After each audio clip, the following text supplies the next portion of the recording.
الالتهابات جذر كل مرض. التعافي من الالتهابات أولى خطواتك نحو الصحة والشفاء من الأمراض، مش بس الأمراض الالتهابية بطبيعتها، إنما زي ما هنكتشف مع بعض كمان الأمراض المناعية، وكتير قوي من الأمراض المزمنة اللي مش مشهور إن هي ليها علاقة بالالتهابات أو جذرها التهابي.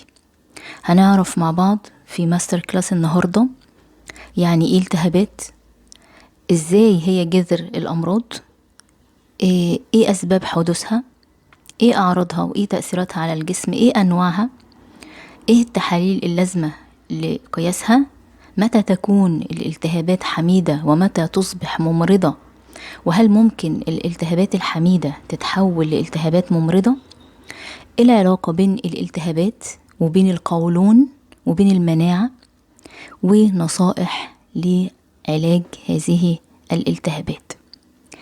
أهلا بكل الحضور الكريم معايا في هذا الماستر كلاس، سعيدة جدا بحضوركم. لما نزلت البوست عن الالتهابات ما كنتش متخيلة ان التفاعل الكبير ده هيحصل عليها.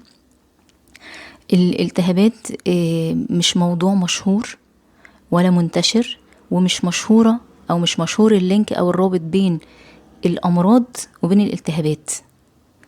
الالتهابات في أذهان أغلب الناس اللي هي الالتهاب العادي اللي بيجي في الجلد دوت، تورم، أحمرار، حاجات زي كده، لكن مش كتير يعرفوا ان الأعضاء الداخلية والأنسجة الداخلية للجسم هي كمان بتلتهب. فانبسطت جدا بالتفاعل اللي حاصل، انبسطت جدا بأسئلتكم، بصراحة الأسئلة كانت رائعة جدا وقوية وبتنم عن وعي حقيقي. فبالتالي السيشن ديت انا كنت محضرة ان هي هتبقى سيشن بسيطة وصغيرة جدا، بس تفاعلكم بصراحة شجعني ان انا اعملها حاجة كبيرة واعمله ماستر كلاس كامل عن الالتهابات. ربنا ينفع بينا يا رب. فاللهم نفعا وصلاحا وإصلاحا أنوي لي ولكم النفع والاستفادة بإذن الله تعالى. بسم الله نبدأ وبه نستعين. طيب هنمشي ازاي في الماستر كلاس؟ هبتدي أشرح وأجاوب على كل الأسئلة اللي قلتها اللي هيشملها الماستر كلاس. هتبقى أوديوهات منفصلة، تمام. وبعد كده هبتدي أخد أسئلتكم وأجاوب عليها واحدة واحدة. يلا نبدأ مع بعض. بسم الله.